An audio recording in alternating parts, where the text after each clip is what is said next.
hoy. El tema es... ¿Cuál es? ¿Sí lo vieron? Ciencias paranormales. Nada más para recordar y que se entienda el contexto. Recordamos que el curso es Introducción al pensamiento crítico con base en ciencia. El curso realmente es Introducción al pensamiento crítico. Hasta aquí es lo oficial, el nombre oficial. Con base en ciencia es una aclaración para distinguirlo de la filosofía. Y el tema de hoy es, ¿dijeron? Ciencias paranormales. Ciencias paranormales. ¿Qué es eso? Ya tratamos de definir qué es el pensamiento crítico con base en ciencia. ¿Encontramos alguna definición o entendimos una definición para lo que es la ciencia hoy en día a partir de Descartes, pero ya no en el siglo XVII, sino en el siglo XXI? Leímos algunos ensayos de científicos del siglo XX para llegar a una interpretación de cómo entendemos hoy en día, siglo XXI, la ciencia. La ciencia. Punto. ¿Qué son ciencias paranormales? ¿No se puede explicar? Algo que no se puede explicar. A ver, veamos. Desglosemos. Comencemos por el nombre. Ciencias paranormales. Ciencias. Nosotros no sé qué escribir. ¿Quién sabe qué letra es esa? Ciencias paranormales. ¿Qué dijimos que es ciencia? ¿Cómo entendemos lo que es la ciencia? A mí me gusta acudir a una definición que me parece no solamente aclaratoria, sino además simple. Dicen que al buen entendedor buenas palabras. ¿Sí? Si uno puede definir algo con pocas palabras, es más probable que quede más claramente definida ese término, idea, palabra, ciencia. Hay una definición, la voy a poner entrecomillada porque es literal, y para eso la voy a poner en español, porque el autor era angloparlante, hablaba inglés, su lengua nativa. La ciencia, decía él, y la escribió más de una vez, la dejó por escrito más de una vez, y la dijo varias veces en sus discursos. La ciencia es más una forma de pensar que un cuerpo del conocimiento. ¿Alguien identifica al autor de esta frase? Richard Feynman. No, él más o menos decía eso, pero lo decía de otra manera y lo decía de una manera un poco más práctica. Él se refería más bien a la esencia de la ciencia. Es, usted plantea una hipótesis o una explicación, plantea una forma de contestar a la hipótesis o responderla, un experimento, plantea usted un experimento para responder a la hipótesis. Si los resultados del experimento no coinciden con la hipótesis, su hipótesis es falsa. No importa quién la propuso, no importa cuál es su nombre, no importa lo famoso que sea, la hipótesis está equivocada, es falsa, la explicación es falsa. Incluso así lo dijo en una conferencia en la Universidad de Cornell en 1960 y algo. Y luego quedó escrito en un libro esa frase. Luego les digo cuál es. No, este no fue de Richard Feynman, físico. Richard Feynman, premio Nobel en física. Einstein. Tampoco Albert Einstein. ¿Quién? Carl Sagan, también físico. Mencionaste a Albert Einstein, también físico. ¿Por qué los físicos? No sé. Bueno, tengo una idea. Ya lo tendremos. Carl Seligman, más que físico, astrofísico, aunque también tenía formación como biólogo. Trabajó con Miller, el asesor de Harold Urey.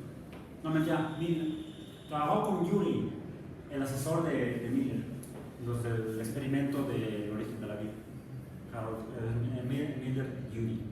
Y entonces también hizo trabajos de biología sobre el origen de la vida. Entonces podemos decir que Seligman era un astrobiólogo, hacía astronomía y hacía biología. Era un astrobiólogo.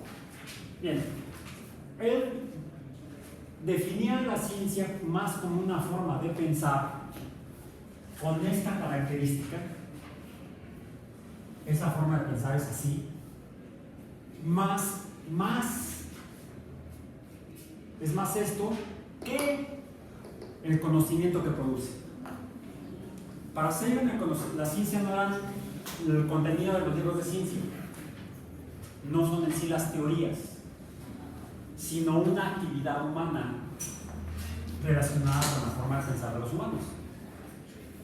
No solamente crítica respecto al exterior, sino autocrítica respecto a quien, como Feynman, quien propone la idea. Es el primero que tiene que criticar su propia idea. ¿Bien? Y además, hay otros pensadores en ciencia que dicen que es una actividad colectiva. No la hacen los humanos, los individuos humanos aislados ni por separado, sino lo hacen en comunidad. Es una comunidad científica, hablamos de ella. La hace mucha gente, la hacemos mucha gente. Comparamos los resultados y llegamos a conclusiones para ver si el conocimiento se acerca a la realidad o nos explica satisfactoriamente la realidad. Si alguien no está de acuerdo, no está satisfecho, plantea un experimento, una hipótesis, y si los resultados de su experimento coinciden con su hipótesis, entonces cambiamos el conocimiento. El conocimiento que genera esta forma de pensar va cambiando, históricamente ha cambiado. De hecho, esta forma de pensar no empieza con el método propuesto por Descartes. Descartes, siglo XVII. Antes de Descartes, ya Galileo lo hacía y fundó la cinemática. Galileo es precursor de Descartes. Ya antes de Galileo, Kepler también usó esa forma de pensar y describió cómo se mueven los planetas. Generó el conocimiento, descripción de cómo se mueven los planetas, más cercano a cómo parece que se mueven en realidad. Antes de Kepler, esta forma de pensar la usó Nicolás Copérnico para, antes de Kepler, plantear cómo se mueven los planetas. Se acercó mucho a la realidad, tuvo algunos errores que Kepler corrigió. Entonces, Kepler modificó el conocimiento generado por Copérnico, el cual a su vez se basó en conocimiento previo, por decir algo, de Claudio Ptolomeo. Entonces, ¿qué sería la ciencia? Una forma de pensar que genera conocimiento. ¿Correcto?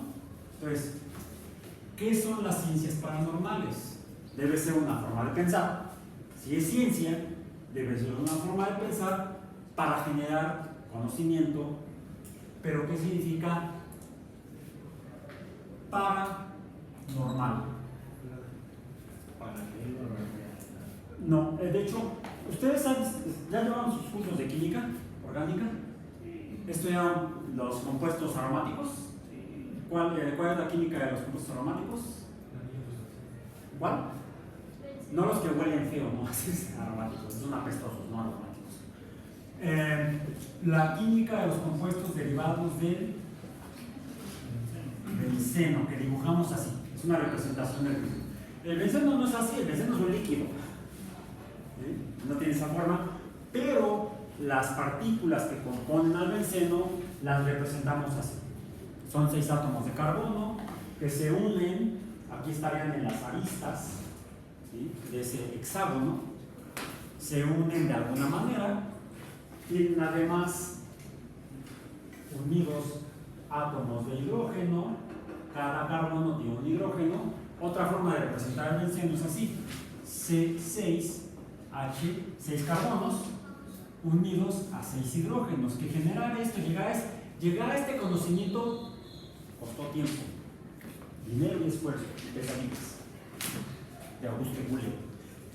Por ahí lean la anécdota de cómo llegó a este modelo de conocimiento, de cómo explicaba él esto que se supo antes, que es la composición elemental del benceno. Se supo antes que a partir de esto, cómo están pegados los 6 átomos de carbono y los 6 átomos de hidrógeno. Por años los químicos orgánicos del siglo XIX no se lo podían explicar, no podían planteaban varias hipótesis, varias explicaciones de cómo se arreglaban estos entre sí. Y ninguna satisfacía los resultados experimentales de las reacciones químicas del benceno. El que finalmente satisfizo lo que se veía en las reacciones químicas fue esta estructura, esta fórmula estructural, le llamamos. ¿Bien? Bueno. Los átomos de hidrógeno en el benceno pueden ser sustituidos por diferentes elementos químicos. Por decir algo, H4Cl2.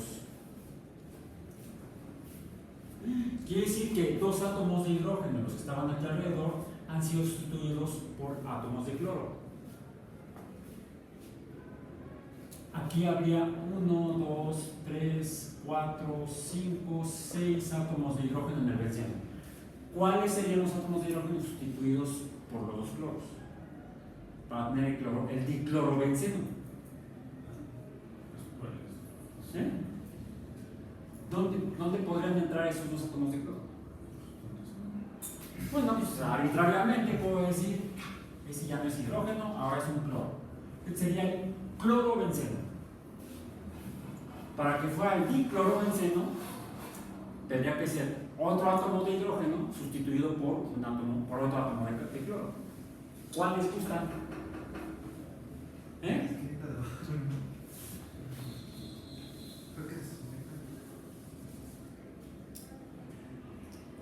Cl, hidrógeno, y me quedan 5 hidrógenos. Voy a sustituir otro hidrógeno por cloro. ¿Cuál? A ver, ¿cómo se enumeran los átomos en un átomo, los átomos de carbono en un anillo de benceno? Comienza uno con el átomo más oxidado, en este caso sería el que ya tiene el cloro. Y luego, ¿cuál es el carbono 2? Se cuentan, como dijiste, en el sentido de las manecillas, de cómo se mueven las manecillas del reloj. Es decir, hacia la derecha, hacia abajo. Sería 2, 3, 4, 5, 6. El segundo cloro puede entrar en el carbono 2, 3, 4, 5 o 6. Pero el 1 ya está ocupado. ¿En cuál entra el siguiente cloro?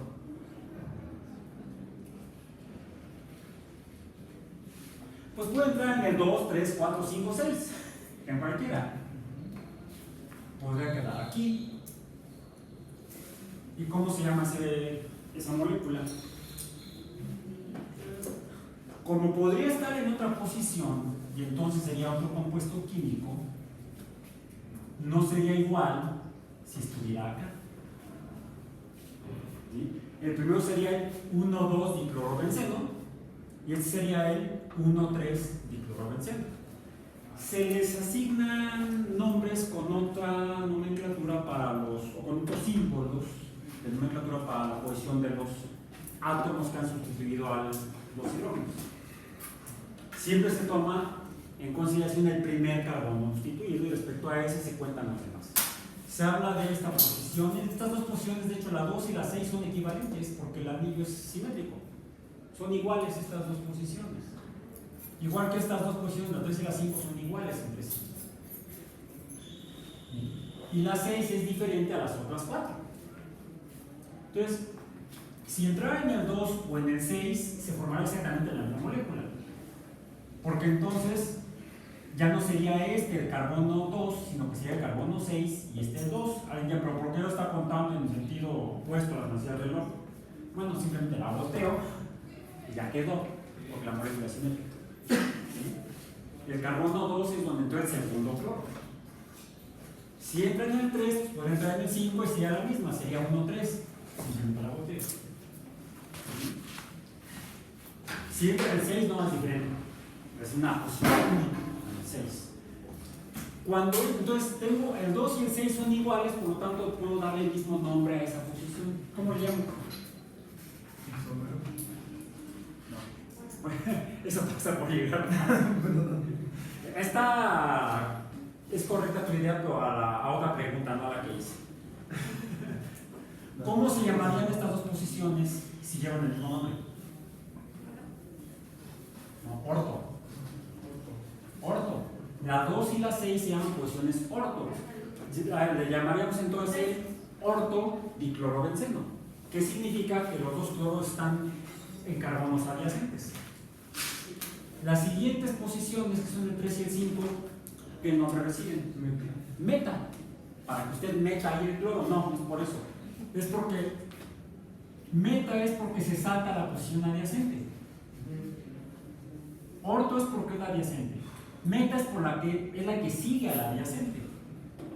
¿Y esta? ¿Por qué? Para que tenga otro nombre. No. Es contrario.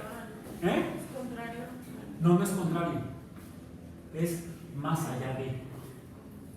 O sea, más allá, hasta el otro extremo. Para es más allá. El más allá. No sé. Ese es el tema de hoy. El benceno no. Quise usar su conocimiento de la química para entender el significado de este prefijo y no solamente decir, significa esto. ¿Por qué? Porque existe en el diccionario de la lengua, no. Se trata de entender las ideas. No es capricho, tiene un significado. Entonces, para significa más allá. Sería el para clorobenceno, el que tiene el 1,6 diclorobenceno. No, ¿1 qué? 1,4. 1,4 diclorobenceno. Entonces, ¿qué son las ciencias paranormales?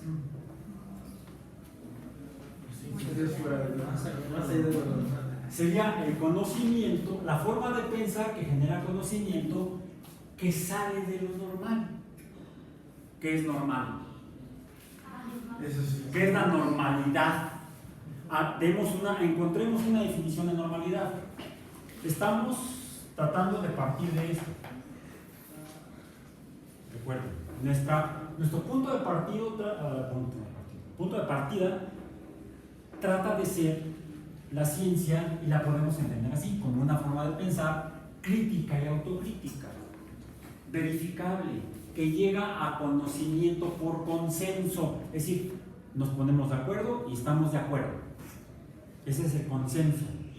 Todos opinamos lo mismo, con base en la evidencia, no porque lo dijo el profesor, eso sería dogma. Y te callas y no preguntas, eso sería dogma. Aquí al contrario, aquí se trata de que preguntes, de que cuestiones, de que critiques y que presentes la evidencia que soporta tu crítica, que apoya tu crítica. Si la evidencia la revisamos todos y todos estamos de acuerdo que esa evidencia es real, es verídica, verifica tu interpretación, entonces generamos nuevo conocimiento y el anterior pasa a la historia como el modelo geocéntrico de Claudio Ptolomeo. Claudio Ptolomeo, uno de los matemáticos más brillantes en la historia de la humanidad, director de la antigua Biblioteca de Alejandría, se equivocó. La Tierra no está en el centro del mundo. Copérnico presentó muchas evidencias a partir de evidencias, observaciones astronómicas interpretadas por él por métodos geométricos y llegó a generar un modelo diferente como hipótesis. El problema es que no era tan evidente lo que él planteaba. El Sol se mueve. No, bueno, decía Ptolomeo. Copérnico dice, no, el Sol no se mueve. Pero todos vemos que el Sol se mueve, ya lo hemos discutido. Es a través de otras observaciones que se verificaron posteriormente, después de la muerte de Copérnico, que se verificó, como verás, su modelo, Entonces, fue el nuevo conocimiento que desplazó al conocimiento generado por Claudio Ptolomeo. Pero encontramos errores.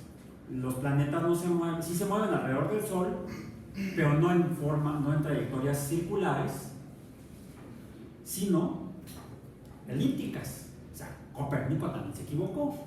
Kepler lo corrigió, generó un nuevo conocimiento más cercano a la realidad con base en más evidencias verificadas. Bueno, ok. ¿Qué es lo normal? ¿Qué es lo normal?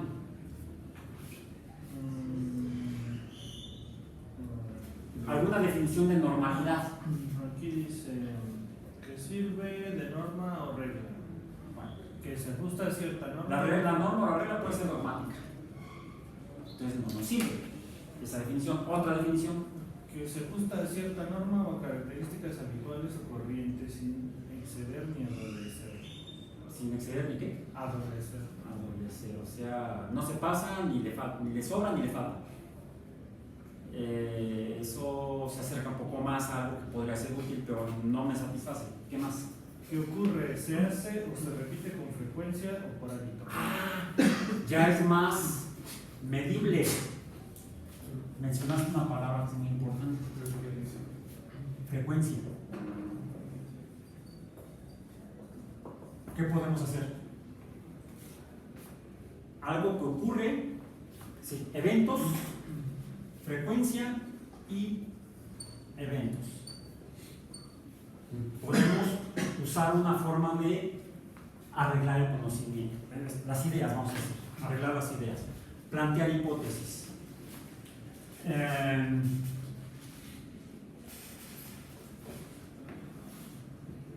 Los eventos están en función de la frecuencia.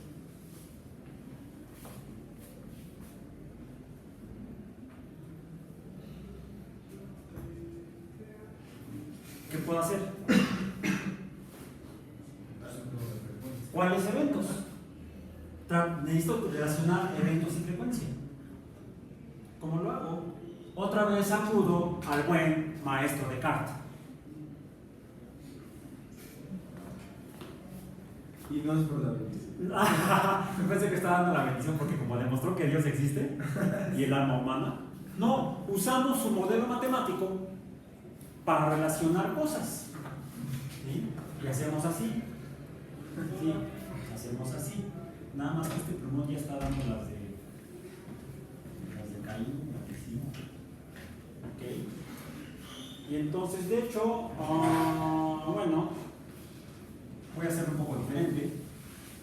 Y como este ya se está acabando la tinta, deja marchado el pizarrón, pues compré otro paquete de plumones. Es un modelo diferente, es el modelo didáctico. Voy a aprender mejor con este. El otro es el clásico. Clásicamente ya valió. Oh, sí, aprendí. Ya aprendiste, ya vamos a aprender a cruzar líneas, a trazar líneas chuecas porque no son completas. Ok, aquí podremos poner los eventos.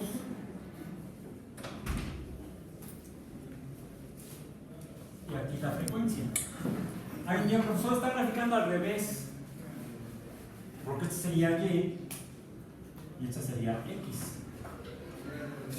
Y normalmente uno grafica X contra Y. No, aquí, si bien no estoy usando el método de Descartes, esto sería un método cartesiano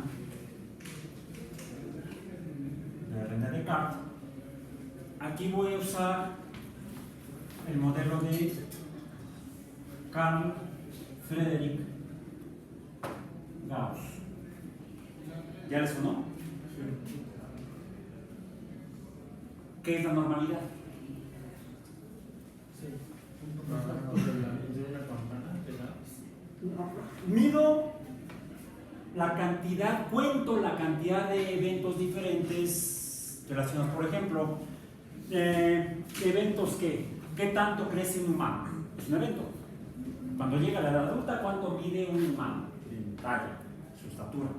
¿Sí? Y aquí tenemos 1, 2, 3, 4, 5, 6, 7, 8, 9, 10, 11, 12, 13, 14, 15, 16, 17, 18, 19, 20 humanos adultos.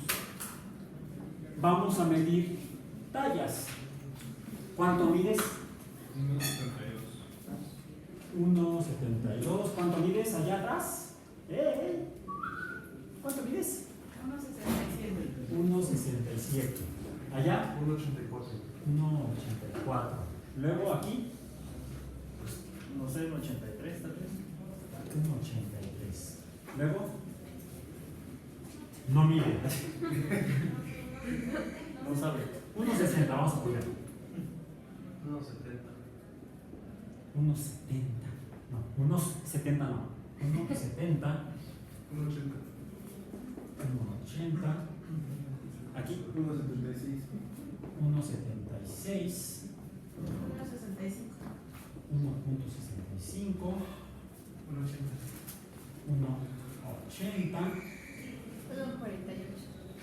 1,48. Tampoco, mira lo mismo que tú. No sabe. 1,70. Ya somos 21. ¿Cuánto mides? 83. 1,83. Espantado. 1,70. 1,52. 1,51. 1,72. 1,59. 1,60. Ajá. 1,68. Luego acá, ya dice, y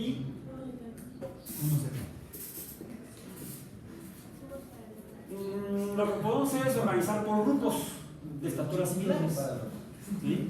Podríamos decir un intervalo de 1,50 a 1,54. ¿Sí? Luego de 1,55 a 1,60 a 1,60. A 1,59, sí, cierto. 1,59. 1,59. De 1,60 a 1,64. De 1,65 a 1,69. De 1,70 a 1,74. De 1,75 a 1,79. De 1,80 a 1,84. Nadie llega al 1,90. Pero aquí era 1,80, ¿sí? 1,84. Creo que el más alto es 1,84. Sí. Ok, podemos quedarnos aquí. Tenemos 1, 2, 3, 4, 5, 6, 7 intervalos. ¿Sí? Entre 1,50 y 1,64 hay 2. Del siguiente intervalo, 1. Del siguiente intervalo, 2. 60, 65. Lo normal es hacer histogramas. O sea, juntamos barritas así. Así. Luego 1, 2, 3, 1, 2, 3, 4, 5, 1, 2, 3, 4, 5, 5, 6, etcétera, ¿sí? Y con estos hacemos los histogramas, pero para arriba. En lugar de horizontal, los volteamos.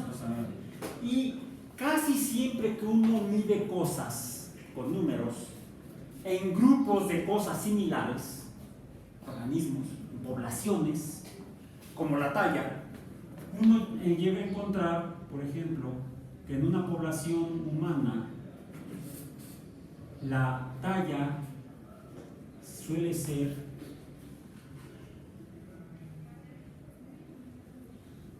así. O sea, hay muchos que están cerca de la mitad del intervalo. Yo lo puse en medio, pero no necesariamente es de medio. Puede estar un poco corrido hacia la derecha, un poco corrido hacia la izquierda. Así que en lugar de que sea a lo mejor es la siguiente columna la que tiene la mayor frecuencia. Frecuencia es el número de veces. ¿Cuántas veces? 2. ¿Cuántas veces hubo de gente aquí, de gente de este tamaño, de esta talla, tal? 2, 1, 2, 6, estas son las veces o frecuencia.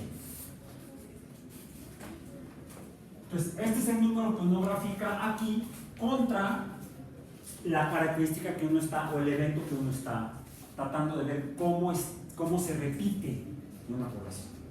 Podrían ser tamaño de árboles de la misma especie. ¿Sí? Podría ser, bueno, de hecho, esto se hace en estudios de población de salud. La salud pública, se dice que si la gente está bien nutrida, debe crecer mucho. ¿Sí? Si no está bien nutrida, crece menos. No es así de simple, porque también hay otros factores que influyen, como puede ser la herencia.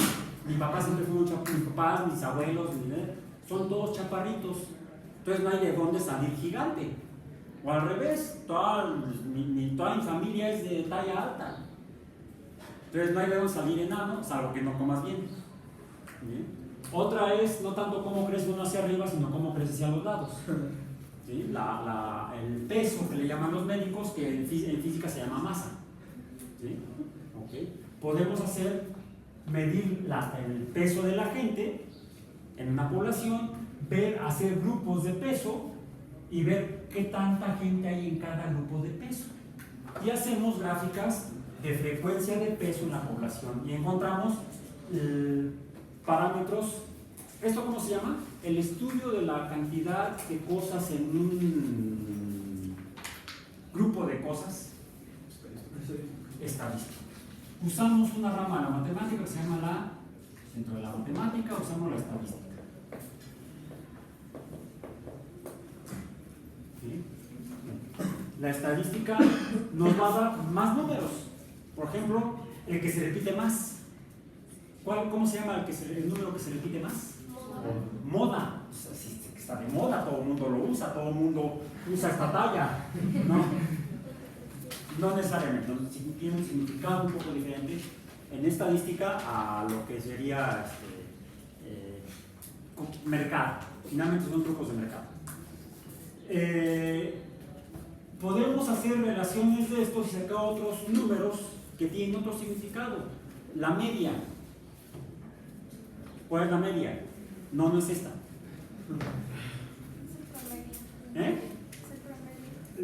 El nombre popular de media es un número estadístico, es promedio. Es lo mismo, promedio y media son sinónimos. ¿Cuál otra? La mediana. La mediana es, de todas estas clases, la de media. La mediana de estas son 1, 2, 3, 4, 5, 6, 7 clases. ¿Cuál es la mediana? La clase de 1,65 a 1,69 es la mediana. A veces los tres números que salen de la estadística, la media, la mediana y la moda, son del mismo número. A veces, no siempre. Y entonces, cuando lo graficamos, obtenemos una gráfica así. Esto lo desarrolló Carl Friedrich Gauss. Y esto lo descubrió como fenómeno matemático Gauss. Por eso es que estas curvas se llaman curvas de Gauss o gaussianas. ¿Bien? Ok. Bien. Esto sería una curva normal o de Gauss de una población. Es lo normal en una población. Lo normal en una población es que haya pocos muy altos, pocos muy bajitos de estatura y la mayoría están en medio. Bueno, no siempre. A veces están un poco hacia la derecha, un poco hacia la izquierda, dependiendo de quién sabe qué.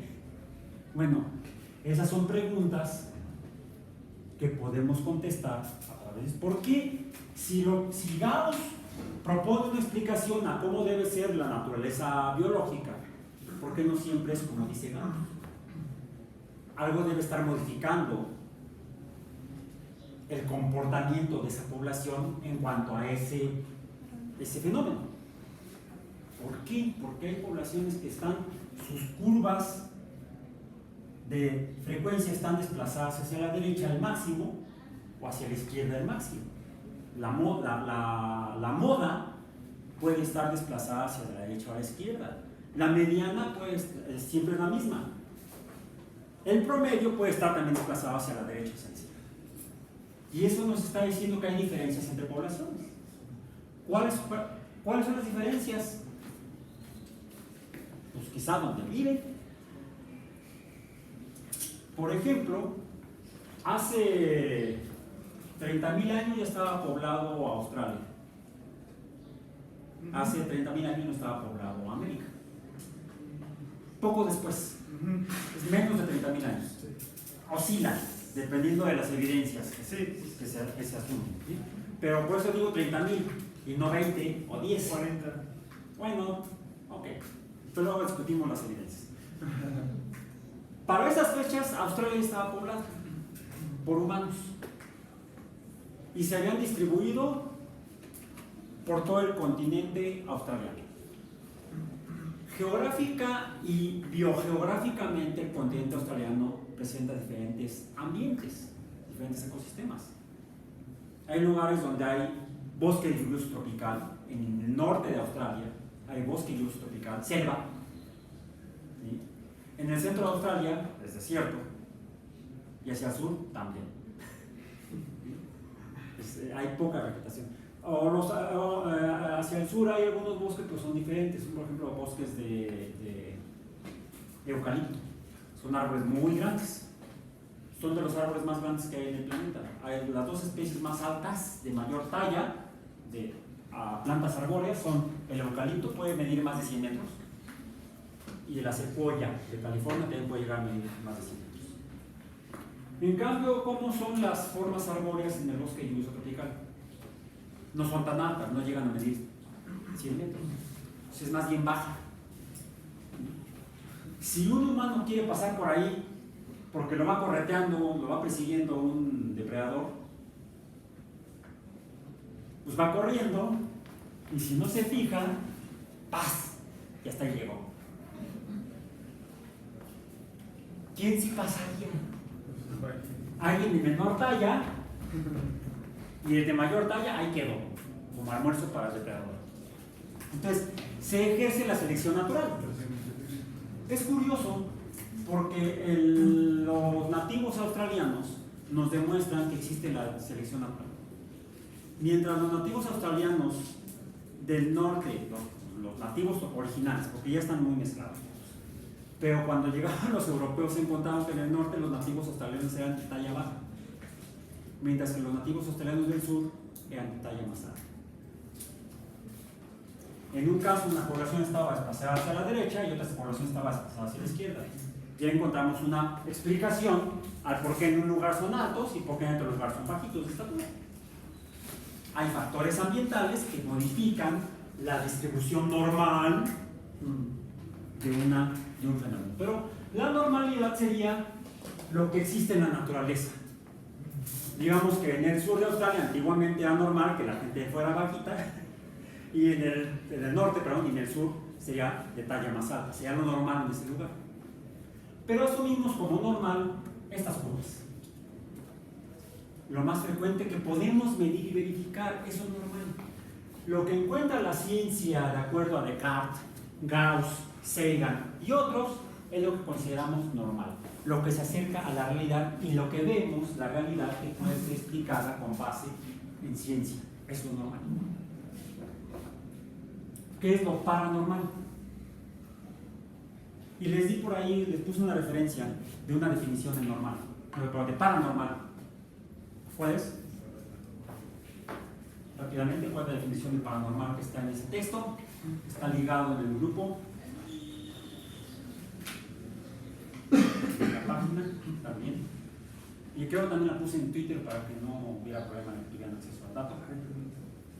Que no necesitas Twitter, nada más entras a Raúl Alba, el Prof. Raúl Alba, y ahí sale la cuenta de Prof. Raúl Alba y la puedes ver sin que tengas Twitter. No, sí, pero no tengo internet. No tienes internet. Por eso les dije que tienen que ver antes también. Por eso lo publiqué desde antier, hace 2 días que lo publiqué. Estabas en el examen.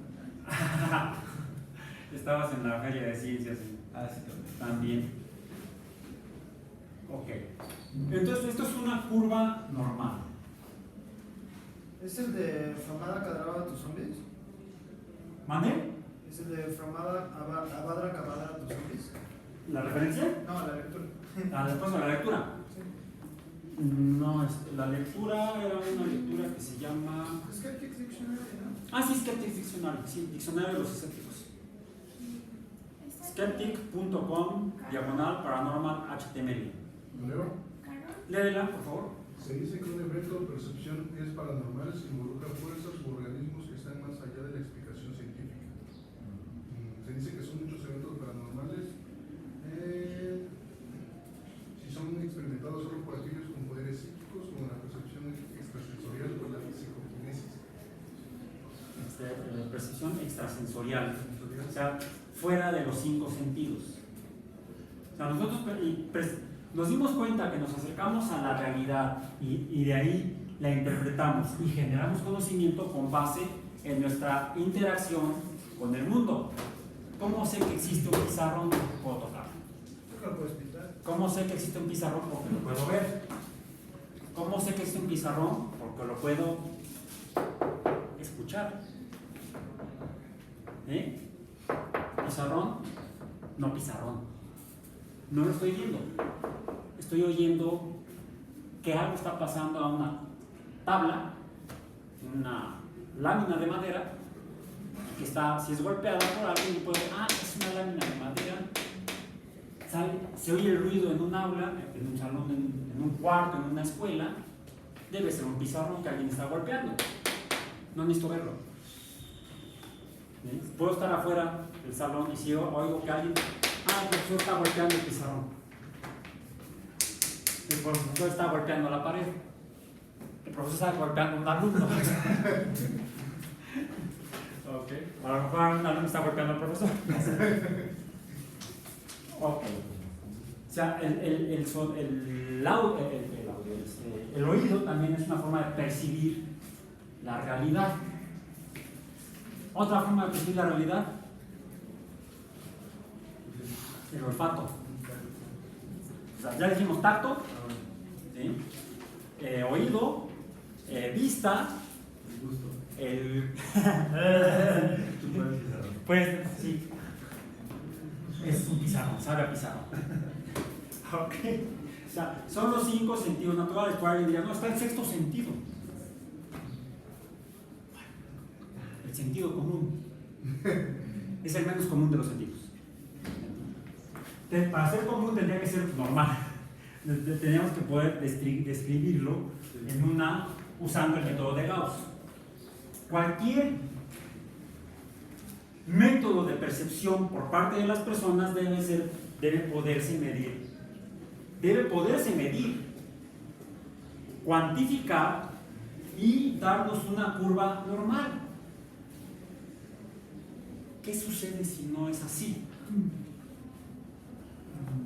Por ejemplo, que la curva es así, pues nada más está corrida hacia la derecha.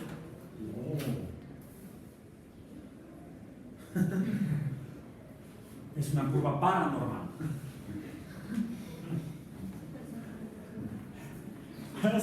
Chiste tonto de clase de ¿qué representé? Un fantasma. La pregunta que podemos hacer es, ¿existen los fantasmas? Desde un punto de vista del método científico derivado de Descartes y descrito en esta definición, que quepa en esta definición de Sagan, debemos presentar evidencias de que esto existe. Evidencias verificables, reproducibles, No videos. no videos de YouTube. Aunque son reproducibles, pero... Bueno, ese es un fenómeno que la gente llama paranormal. Luego salen con pretextos, explicaciones de que solamente la gente que lo puede ver lo ve. Entonces, la gente que no lo puede ver no lo puede ver. ¿Pero podría escucharlo? ¿Podría olerlo? ¿Podría tocarlo? ¿Podría saborearlo? Como en los cazafantasmas. Más o menos. No solamente tiene que poder medirse, sino debe haber, finalmente, esto que está escrito aquí, ¿qué es? Esto que está aquí, y igual a f de x, ¿es qué? Una función. ¿Qué es una función?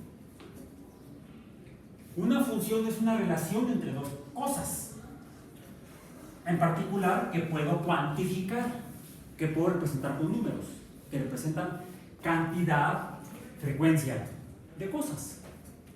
Eso es una función. Me relaciona dos cantidades, relaciona el evento, que es cuantificable, con el número de veces que el evento se repite. Se llama frecuencia ese número. Podríamos buscar la relación entre la nutrición y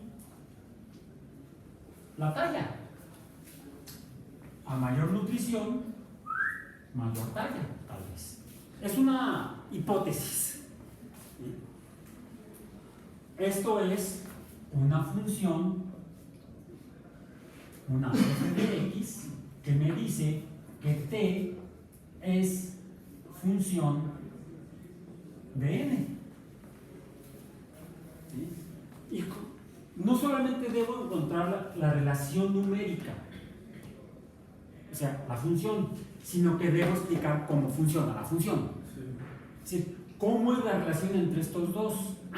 Es que los nutrientes son carbono, nitrógeno, fósforo, azufre, sodio, potasio, ¿sí? Los elementos químicos, los cuales si ingieres en forma suficiente, vas a poder crecer a tu talla máxima biológica y genética posible, porque todo esto es procesado en algo llamado metabolismo.